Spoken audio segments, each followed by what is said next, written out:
यूनिकेडमी में आज हम ऊंट कटारा पे बात कर रहे हैं। ऊंट कटारा कांटों भरा एक पौधा है। लेफ्ट साइड में आप देख रहे हैं कि खेत खलियानों में उगा हुआ रहता है। गोल गोल सफेद कलर के फूल जैसे रहते हैं, गेंदे जैसा लगा रहता है, लेकिन उनके दरमियान में या उस फूल के आसपास में भी इतने मजबूत कांटे होते हैं कि आप हिम्मत नहीं करेंगे। इसके पत्तों पर भी कांटे होते हैं। आइए इसकी तफसील जानते हैं। ऊंट कटारा को अंग्रेजी में कैमल थिस्टल कहते हैं। इंडियन ग्लोब थिस्टल भी कहा जाता है, क्योंकि ग्लोब कुर्रा अर्ज के जैसा एक इसका फूलों का खोशा होता है। ये दिखने में एक फूल है नजर आता है, लेकिन एक्चुअली ये फूलों का मजमुआ रहता है। लातिनी में इसे इकोनॉप्स इकिनेटस कहा जाता है। अरबी में अशोकतुल जमल कहते हैं। ऊंटों को बहुत पसंद है, इसीलिए इसका नाम भी ऊंट कटारा है, और इसीलिए अरबी में भी इसे अशोकतुल जमल कहते हैं, ऊंटों की पसंद की चीज। फारसी में शुतरखार कहते हैं, ये भी ऊंट से शुतर माना होते हैं ऊंट के। हिंदी में ऊंट कटीरा कहा जाता है। आयुर्वेद ऊंट कटारा कहते हैं। गुजराती में अटकंटू शूलियो, सिंधी में कांडेरी वडी, और मराठी में कांटे चेंडू इसीलिए कहा जाता है कि चेंडू बोले तो गोल गोल गेंद के जैसी चीज और कांटों भरा। इसका हिस्सा है मुस्तामिला, यानी क्या हिस्सा इसका इस्तेमाल होता है। कहा जाता है आयुर्वेद में एक इस्तिलाह है पंचांग, यानी इसके तमाम अज्जा जो है वो इस्तेमाल होते हैं दवान, लेकिन खास तौर से तुख्म है, पत्ते हैं और जड़ बहुत इस्तेमाल की जाती है। इसका पौधा 1 मीटर तक ऊंचा शाखदार होता है। बीच में एक तना होता है तन्हा, लेकिन उसके बाद बहुत सारी शाखें जमीन के पास से और आसपास से निकलते जाती हैं, तो शाखदार तना होता है। पूरे पौधे पर, चाहे वो तना हो, पत्ते हो, फूल के आसपास का हिस्सा हो, हर एक पे रोए पाए जाते हैं। ऊंट बहुत शौक से खाता है, इसीलिए इसे ऊंट कटारा नाम दिया गया है। तना इसका छोटा लेकिन सीधा रोएदार होता है, सीधा उगता है और 1 मीटर ऊंचा हो सकता है। जड़ ज्यादा मुस्तामल है, गौदुम की तरह होती है, नैरोइंग होती जाती है, मूली की तरह छोटी सी, 4 से 6 इंच लंबी होती है, और इस जड़ का मजा तल्ख और तेज होता है। पत्ते इसके 7 से 12 सेंटीमीटर लंबे होते हैं। सत्यानाशी के पौधों की तरह नजर आते हैं, और सत्यानाशी पौधे के पत्तों की तरह कटे फटे और कांटेदार होते हैं। आइए देखते हैं कि ये पत्ते कैसे होते हैं। ये आपके सामने लेफ्ट साइड पे जो नजर आ रहा है, ये पूरा का पूरा पौधा है। इसके अलावा ये है ऊंट कटारा का करीब से मंजर। आप देख सकते हैं कि इसके कितने कटे कांटेदार कटे फटे पत्ते हैं। बीच में ये जो है ये असल उसका फूलों का गेंद है, जिसे कांटे चेंडू कहा जा रहा है। ये असल में फूलों का खोशा है। जैसे बालियों में लगते हैं फूल, एक बाली होती है, उसके आसपास में फूल लगते हैं। यहाँ ऐसा है कि पूरा एक मरकज पे गेंद है और उसके आसपास में फूल लगे हुए हैं पूरे। तो ये है गेंद, और इसके बाद इसमें कांटे उगाते हैं। आप पत्ते गौर कीजिए, पत्तों पर पूरे तरह बहुत बारीक बारीक कांटे से हैं। यहाँ पर ये कहा जाता है कि सत्यानाशी के पौधे की तरह होता है, और उसके पत्ते भी इसी तरह थे। आप देखते हैं सत्यानाशी के पौधे कैसे और उसके पत्ते कैसे। ये है सत्यानाशी। सबसे बड़ा फर्क बीच में है, यानी फूल यहाँ पर गेंद अखरोट की तरह नजर आती है, सफेद कलर की, और फिर उसके बाद उसमें कांटे आ जाते हैं, और यहाँ पर पीले रंग का सादा सा फूल, जैसे आमतौर से फूल होता है वैसा फूल नजर आता है, और जर्द रंग रहता है। इसकी पत्तियां भी कांटेदार होती हैं, लेकिन एक खास फर्क है जो हम आगे भी बताएंगे। आप ऊंट कटारा के पत्तों में कोई तरतीब नहीं पाई जाती, लेकिन यहाँ पर ये तरतीब से रहते हैं। थोड़ा सा आपको देखेंगे एक खास मुतवाजी शक्ल सूरत है जो इसके अंदर पाई जाती है, लेकिन ऊंट कटारे के पत्ते बेहंगम से रहते हैं, उसकी कोई तरतीब नहीं पाई जाती। निचली सतह रोएदार, मैंने बताया सब जगह पर, चाहे वो तना हो, पत्ते हो, फूल के अतराफ का इलाका हो, हिस्सा हो, सब के सब रोएदार है। फूल हर तने पर अखरोट के बराबर लगते हैं। फूलों का गोला होता है 3 से 5 सेंटीमीटर कुत्र का, उससे बड़े भी होते हैं। पहले ये सब्ज नजर आते हैं और नर्म रहते हैं, लेकिन बाद में उनके अतराफ में बड़े बड़े कांटे और मजबूत कांटे उभर आते हैं। हम देखते हैं, ये है पत्ते आपके सामने नजर आ रहे हैं, ये है ऊंट कटारा का पत्ता। आप देख रहे हैं कि इसकी कोई तरतीब नहीं है। यहाँ पर ये बड़ा सा पत्ता नजर आ रहा है, फिर यहाँ पर छोटा सा पत्ता नजर आ रहा है, लेकिन हर एक में एक बारीक सा मजबूत कांटा उभरा हुआ है। ये खासियत ऊंट कटारा के पत्तों की। हम गौर करते हैं कि सत्यानाशी से कैसे मिलते जुलते हैं। ये देखिए बाजू में मैंने बताया है, ये ऊंट कटारा के पत्ते हैं, और ये है सत्यानाशी का। इसमें एक मैंने बताया खास के एक तरतीब है, लेकिन इसमें कोई तरतीब नहीं पाई जाती। ऊंट कटारा के पत्तों में, सत्यानाशी के पत्तों में तरतीब होती है, लेकिन इनफरादी फूल बहुत छोटे होते हैं। ये जो पहले हमने देखा यहाँ पर, ये बड़ा सा गोला है, ये पूरा फूलों का खोशा है। अब एक तन्हा फूल देखते हैं पहले, तो आपको हम पूरा ये ग्लोब बताते हैं। देखिए यह है फूलों का गोला और इसमें आप देख रहे हैं कि बीच में छोटे छोटे फूल नजर आ रहे हैं। ये देखिए यहाँ पर ये छोटे और इनके अतराफ में बेशुमार कांटे निकलते हैं। ये देखिए बहुत मजबूत कांटे रहते हैं। तो इनफरादी फूल जो है, ये जो बीच वाला छोटा फूल है, ये फूल बहुत छोटे होते हैं, 5 मिलीमीटर लंबी, 5 पंखड़ियों वाले होते हैं, सफेद, जर्द या नीलगू रंग के होते हैं, अंदर से सफेद रुई के तरह नर्म नजर आते हैं। ये आपको उसकी दूसरी तस्वीर नजर आ रही है। इसमें आप फूल पर गौर कीजिए, 5 पंखड़ियों वाले। ये मैंने बाजू में आपको उसका डायग्राम बताया है, जो बोटेनिकल डायग्राम जो हम बताते हैं उसका हिस्सा है। इसमें आप पंखड़ियां देख सकते हैं, बीच का हिस्सा एक है, बाद में फल में तब्दील हो जाएगा और ट्यूबुलर स्ट्रक्चर है जो तने बीच में ग्लोब के सिरे से लगा हुआ है। बाद में दरमियान में आप कांटे भी देख रहे हैं आप। और ये बाजू में जो तस्वीर बताई है यही कांटों वाली है कि बीच में फूल है जो बाद में हिस्सा तब्दील, लेकिन बाजू में एक कांटा उगा हुआ है जो इसकी हिफाजत करता है। तो फिर से हम गौर करते हैं फूल पर। इनफरादी फूल बहुत छोटे,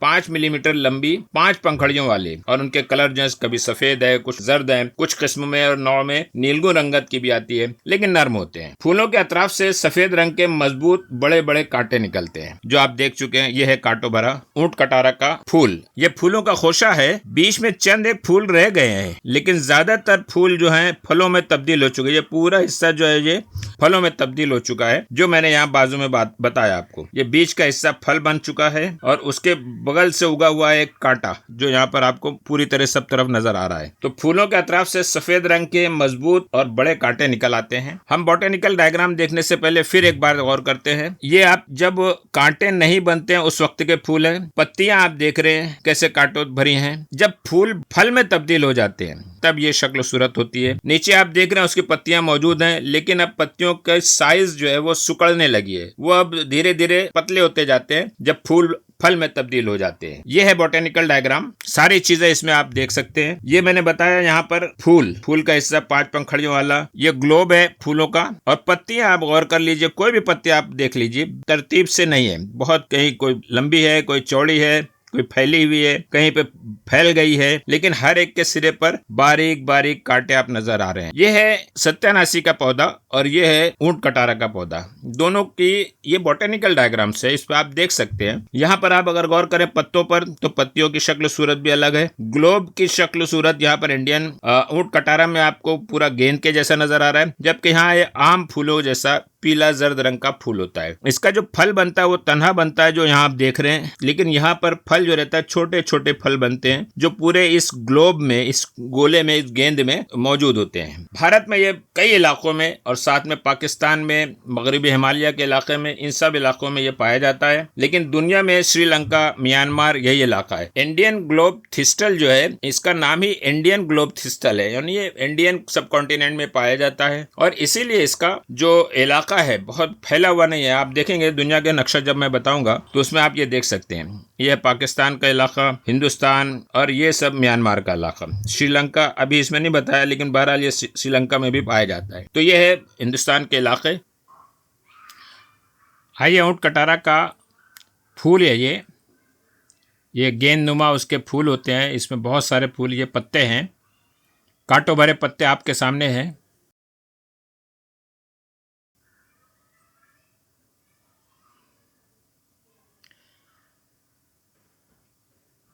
ये पूरा पौधा है, हर तरफ कांटों भरे पत्ते ऊंट कटारा के।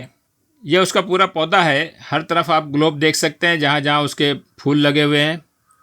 पहले तो ये नर्म नाजुक फूल रहते हैं, बाद में इसमें कांटे आ जाते हैं जो यहाँ पर आप देख सकते हैं। ये कांटों भरे वाला फूल है।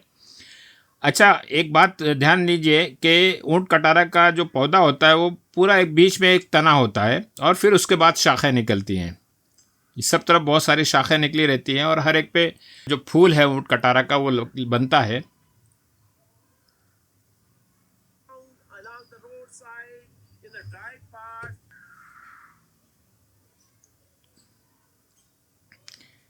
ये कांटों भरा ग्लोब है। ये जब कांटे नहीं बने हुए हैं उस वक्त का ग्लोब है। ये पूरा के पूरा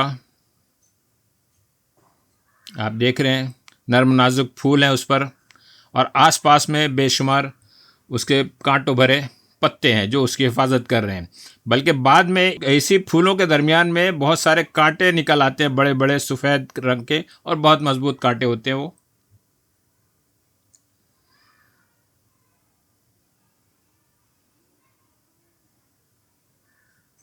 ये एक शहद की मक्खी है जो अपना रस ऐसे कांटों भरे फूल में भी लेने आ गई है शहद जमा करने के लिए। ये फल हैं उसके, जब फूलों में फल बन जाते हैं उस वक्त की एक हालत है। आप यहाँ पर अगर गौर करें तो ये साथ में कांटे बड़े बड़े से बने हुए हैं यहाँ पर, जो पहले फूलों के आसपास में उगे हुए थे। और ये जो दरमियान में है ये है ऊंट कटारा का फल।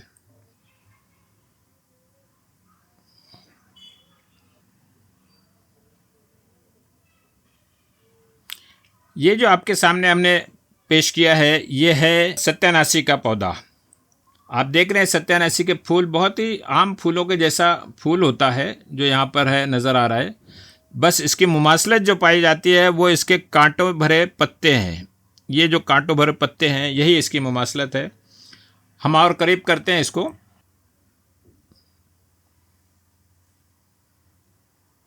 यह और करीब हुआ जा रहा है। सत्यानाशी का फूल और उसके पत्ते ये ऊंट कटारा से मिलता जुलता है, लेकिन बस फूलों का बहुत नुमाया फ़र्क है। फूल देखकर ही आप समझ जाएंगे ये सत्यानाशी का है और ये ऊंट कटारा का फूल है। आइए अब ऊंट कटारा के अफ़ाल व ख़वास और उसकी तरकीब व इस्तेमाल के बारे में बात करते हैं। ऊंट कटारा का पहला फ़ेल बताया गया है कि यह मुक़व्वी मैदा है। दूसरा है मुहल्लिल औराम बारदा, यानी सर्द जो औराम होते हैं, जो अमराज हैं, उनको तहलील करने का काम करता है। ये मुदिर बौल है, डायूरेटिक इफेक्ट है इसका। मुनफ़िस बलगम भी है, बलगम को खारिज करता है। मुक़व्वी बा है, दाफ़े बुखार है, मुसफ़ी खून भी है और मुक़व्वी बदन भी है। मुईन विलादत है, ये एक अलग खासियत है इसके अंदर, ये मुईन विलादत है। आइए हर एक फेल के बारे में, ये जो खवास बताए गए हैं, अब इनके इस्तेमाल के बारे में बात करते हैं। अफ़ाल खवास के एतबार से पहला फेल बताया गया है कि ये मुक़व्वी मैदा है। इस लिहाज से हम इसे ज़ोफ़े इश्तिहा, बदहज़मी इन अमराज में इस्तेमाल करेंगे। मुहल्लिल औराम बारदा होने की हैसियत से इसे सर्द औराम जो हैं उनमें हम इस्तेमाल कर सकते हैं, जैसे नक़रस है। और ख़ासतौर से बताया गया है कि यूरिक एसिड में इसका काफ़ी अच्छा अमल है। खनाजीर, गुल्टियाँ के अमराज है, वजल मफासिल, जोड़ों का दर्द है, जोड़ों के अमराज हैं,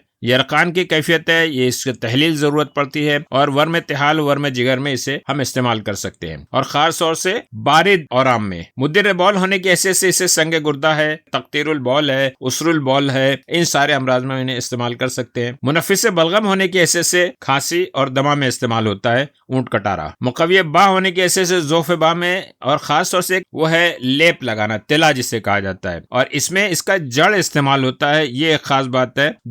दूसरे हिस्से जो है पत्ते या फूल ये नहीं इस्तेमाल होंगे इसमें। मुक़व्वी बाह की हैसियत से हम सुफूफन भी इसे इस्तेमाल कर सकते हैं और वो भी जड़ का ही इस्तेमाल किया जाएगा। दाफ़े बुखार होने की हैसियत से जड़ का छिलका है जो शानदे बुखार बनाते हैं। सफरावी बुखार में भी इस्तेमाल होता है, मलेरिया में इस्तेमाल होगा। मुसफ़ी खून हैसियत से अमराज फसाद दम जैसे फोड़े, फुंसी, बुसूर, जरब हिक्का, इन सारे अमराज में हम इन्हें मुसफ़ी खून की हैसियत से इस्तेमाल कर सकते हैं। यहाँ भी इसका जोशानदा बनाया जा सकता है। मुक़व्वी बदन होने की हैसियत से और मुईन विलादत होने की हैसियत से आम कमजोरी, नक़ाहत और लागरी में इस्तेमाल करेंगे। और मुईन विलादत के तौर पर ये एक खास फेल है जो बहुत इस्तेमाल भी होता है और इसके नुस्खे भी बताए गए हैं। दर्द ज़ह यानी डिलीवरी के टाइम, विलादत के वक्त जो तकलीफ है उसमें इस्तेमाल करेंगे। ऊंट कटारा के कुछ आसान नुस्खे यहाँ दिए गए हैं। इसकी जड़ और सोंठ को बारीक पीसकर सर पर लेप करें। ये दर्द सर बारिद यानी सर्दी की वजह से जो दर्द सर होता है उसमें यह फायदा देता है। जड़ और सोंठ का बारीक पाउडर करके उसका लेप बना ले। दूसरा नुस्खा बताया गया, इसकी जड़ और सोंठ वही नुस्खा है, इसको बारीक पीस कर शहद में मिलाएं और कजीब पर लेप करने से शहवत की ज्यादती होती है, सख्ती बढ़ जाती है। जड़ का सुफूफ आधा या 1 ग्राम पान के साथ इस्तेमाल करने से भी यह मुक़व्वी बा असर रखता है। ऊंट कटारा की जड़ की छाल 3 माशा, गोखरू 3 माशा, मिश्री 3 माशा सुफूफ बना लें। जिरियान के लिए ऐसी ही एक खुराक रोजाना दूध के साथ दे, जिरियान की तकलीफ दूर हो। इसके पत्तों का रस जो होता है शहद के हमरा देना खांसी और दमा के लिए मुफीद है। लेकिन इन सारे नुस्खों के बारे में मेरा बार बार यही कहना है कि ये सारी चीजें जो है तजुर्बाकार हकीम तैयार कर सकते हैं और उन्हीं के मशवरे से ये होना चाहिए। दूसरा एक नुस्खा बताया गया है कि ये गिल्टियां तहलील करता है। कांटों को साफ कर लें और बल्कि खुश्क करने के बाद फिर कांटे खुद ही झड़ जाते हैं और पत्तों के खनाजीर को ऊपर गिल्टियों के ऊपर बांधने से ये तहलील हो जाती हैं। पौधे के तमाम अज्जा को शहद या शक्कर जायके के लिए इस्तेमाल करते हैं। ये पेशाब लाता है, मुदिर बौल है और मुसफ़ी खून भी है। ऊंट कटारा का अर्क निकाल लें, ये ये वजुल मुफासिल, तिहाल, जिगर, इन सारे अमराज के लिए इस्तेमाल किया जाता है। इसकी जड़ को साये में खुश्क करके, धूप में नहीं, धूप में खुश्क करने की सूरत में इसके अज्जा उड़ जाते हैं जो दवाई अज्जा हैं, इसलिए इसको साये में खुश्क कर लें, पीस कर शहद के साथ मिला लें और 7 दिन तक खाना। पसीना जो डायफोरेटिक इफेक्ट है, जो बार बार पसीने, जिनको बहुत ज्यादा पसीने आते हैं, उनके लिए इस्तेमाल किया जा सकता है। ऊंट कटारा के और जो नुस्खे बताए गए हैं, यह है एक आम तकवियत के लिए इसकी जड़ का सुफूफ शहद में मिलाकर इस्तेमाल करें। जड़ का जोशांदा और शरबत भी पीना कवी है। जड़ का सुफूफ आधे से 1 ग्राम तक काले तिल के साथ लेना खून की कमी, एनीमिया की शिकायत और जॉन्डिस में फायदा करता है, यरकान में। इसकी जड़ गुले गुड़हल के साथ पीसकर औरत के नाफ पर लेप करें अगर, तो फुर्ज